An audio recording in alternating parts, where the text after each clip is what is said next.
New York, place tournante de la création et du marché des arts. C'est dans cette mégalopole que Brice Esso, jeune Ivoirien diplômé en économie, a décidé de se reconvertir dans le domaine de l'art.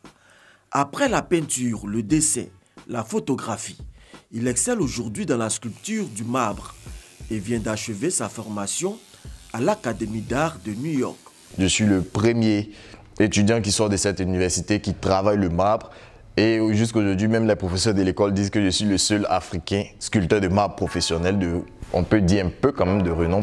Ce jour, il a rendez-vous avec les responsables de cette académie pour parler projet. Brice se souvient encore de ses premiers pas dans cette école d'élite. Ça, c'est ma toute première classe en fait de sculpture.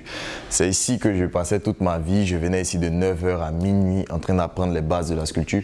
Parce que quand je suis arrivé, je ne savais pas sculpter. Donc, je devais apprendre ces petites figurines-là. Mais la première chose qu'on devait apprendre, la première classe, c'était des bustes. C'était un portrait. Donc après, moi j'ai commencé, et puis après le portrait, j'ai commencé à développer en fait cet amour pour la forme humaine. Donc comme vous pouvez voir ici, on se concentre beaucoup sur l'anatomie dans cette école. Et puis bon, c'est à New York, donc si tu te bats, tu peux facilement sortir comme je l'ai fait, ou je suis sorti à partir d'ici pour travailler en Italie. L'Italie et ses importantes carrières de marbre ouvrent ses bras à Brice Esso. Et c'est ici qu'il pratique son art, grandeur nature.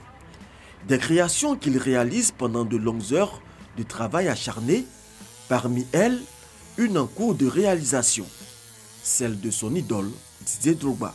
Didier Drogba a été cette personne-là qui m'a en fait fait me révéler à moi-même, C'est-à-dire qu'en 2006, quand on est arrivé en finale de la CAN, j'ai réalisé que c'était possible. Quand on est arrivé en Coupe du Monde, j'ai réalisé que c'était possible. Mais c'était possible juste parce qu'il le croyait. Il croyait que c'était possible de le faire.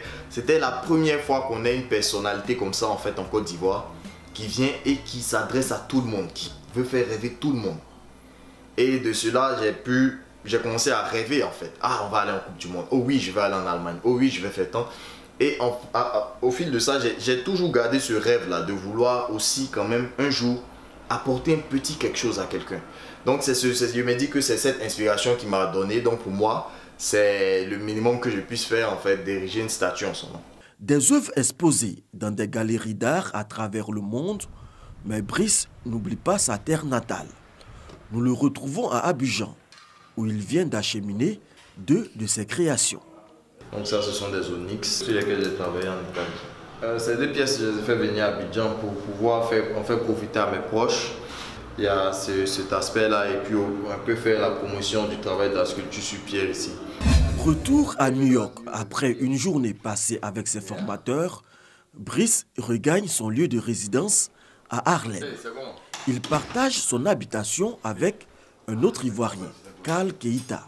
Son diplôme d'économie en poche, Karl suit à présent des cours dans la plus prestigieuse école de mode et de design de New York.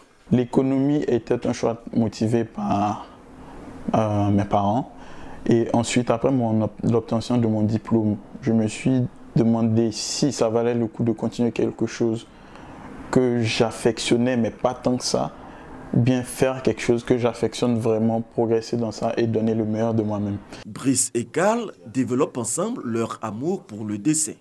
Mes œuvres sont beaucoup influencées par l'art africain, je dirais, parce qu'on retrouve beaucoup de masques. Et également, je cherche à apporter un twist, comme on dit, c'est-à-dire je cherche à apporter quelque chose de nouveau. Des finances à l'art, le rêve américain de Brice et Karl est de faire de leur passion leur gagne-pain, certainement avec une autre corde à leur arc, la musique.